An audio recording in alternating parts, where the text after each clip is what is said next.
Hugo Chávez es uno de los personajes latinoamericanos modernos que más amor y odio provocan. Algunos lo ven como una de las peores tragedias que ha vivido Venezuela, otros como un héroe continental. Lo cierto es que más allá de nuestras filias y fobias, Hugo Chávez es uno de los hombres más influyentes que ha dado Latinoamérica. Nació en julio de 1954. Fue un joven y leal militar, líder político, un hombre afortunado en el amor. Se le conocen 5 relaciones estables, 2 esposas y 3 amantes. A los 44 años se convirtió en presidente. Vivió 2 golpes de estado. Uno lo dirigió como militar, otro lo sufrió como presidente. Después de 14 años siendo un presidente todopoderoso, murió de cáncer en el 2012. La historia de Hugo Chávez parece la tradición latinoamericana que se debate entre el típico caudillo dictador o un líder popular. Sin embargo, su historia tiene un tinte de misticismo, y es que casi todo lo que vivió se lo predijo una bruja. Hugo Chávez, el comandante en jefe de un país maravilloso como Venezuela, dependía más de los brujos que del petróleo.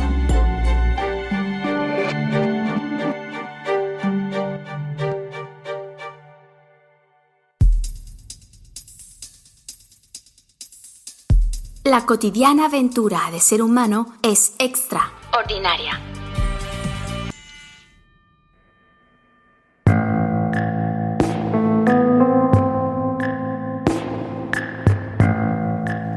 En 1987, cuando Hugo Chávez era un joven militar, una bruja predijo su futuro. Él apenas pensaba en un golpe de estado, y ella le advirtió que sería presidente. Pero no solo eso, también le dijo que antes de llegar al poder estaría preso. Estas 2 fueron las primeras señales que Hugo Chávez tuvo para seguir una larga afición por la santería. Las cartas, los caracoles y los santos marcaron su destino, hasta que se convirtió en una obsesión.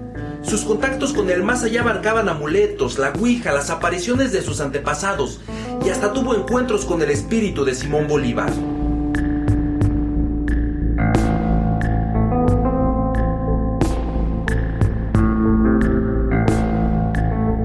Ya decíamos que Hugo Chávez fue un enamoradizo y galante. Uno de sus romances más conocidos fue con Erma Marxman, una historiadora y figura pública en Venezuela que vivió como la amante de Hugo Chávez por muchos años. Pero ella era más que su relación extramarital. También era la hermana de Cristina, la bruja personal de Hugo Chávez. Es decir, las hermanas Marxman jugaban el papel del amante y la bruja.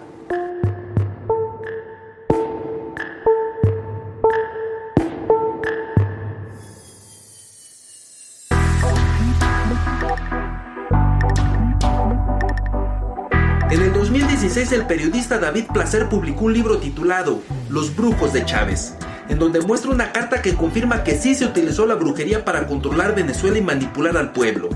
La carta está escrita con el puño y letra de Hugo Chávez a su santera, Cristina, y le pide ayuda para uno de sus centauros de la muerte. Otro testimonio es de un santero cubano que afirma que Hugo Chávez se inició en la santería en un ritual celebrado en La Habana, bajo el signo de Changó. Según los expertos, Chávez fue iniciado con esta deidad porque Changó, señor del trueno y del rayo, fue un rey guerrero, fuerte, brujo y viril, las cualidades con las que más se asociaba al comandante eterno.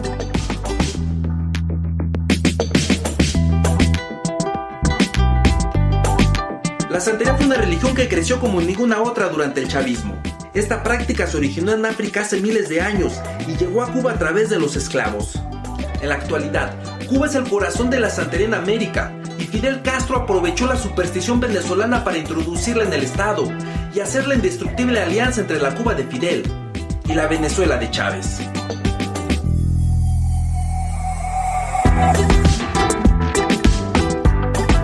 En el mismo libro de los brujos de Chávez, el periodista afirma que los santeros eran más que líderes espirituales. Estaban tan adentro del gobierno y sus instituciones que también formaron una red de espías.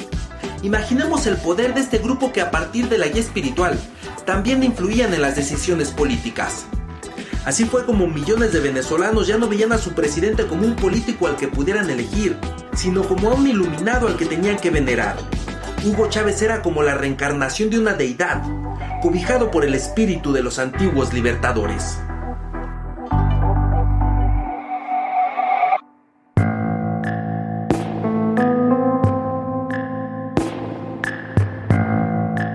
En pocos años se hizo una costumbre ver altares en los lugares públicos y penetró hasta lugares insospechados, Por ejemplo, los militares venezolanos también viajaban a Cuba para sus ritos de iniciación y llegó a transformar el cuadro de mando del ejército, ya que ser considerado un padrino santero también significaba tener un mayor rango militar.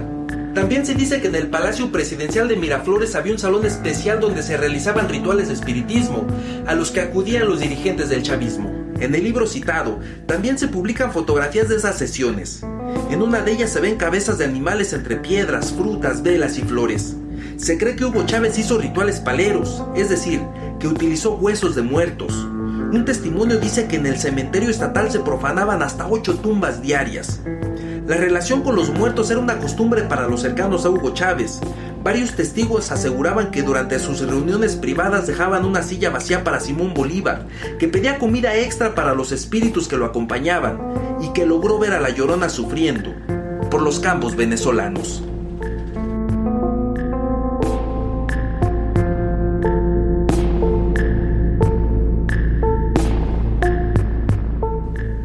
La santería de Hugo Chávez es fascinante y terrible.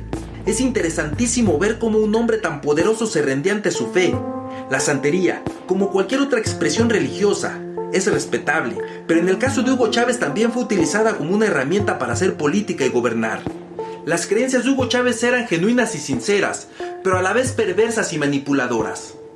Al final de sus días, cuando agonizaba por un imparable cáncer, Hugo Chávez recordó su fe católica y en Televisión Nacional pidió a Cristo más tiempo para cumplir con su misión. Dame tu corona, Cristo, dámela, que yo sangro. Dame tu cruz, 100 cruces que yo la llevo, pero dame vida, porque todavía me quedan cosas por hacer. No me lleves todavía, dame tu cruz, dame tus espinas, dame tu sangre, que yo estoy dispuesto a llevarla, pero con vida.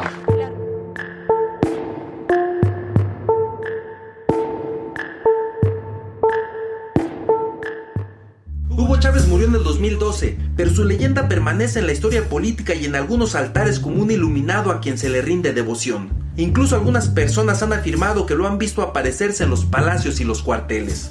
El mito final de esta historia dice que Hugo Chávez y su santera Cristina hicieron un ritual en donde pedían a los santos que el poder del chavismo fuera eterno. Ese embrujo, dicen, hasta el día de hoy controla Venezuela, un país hermoso caído en desgracia.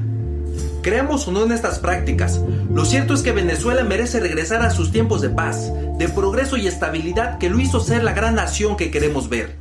Esperemos que por el bien de los venezolanos y del continente entero, Venezuela sea capaz de sobreponerse a sus crisis políticas, económicas, sociales y espirituales.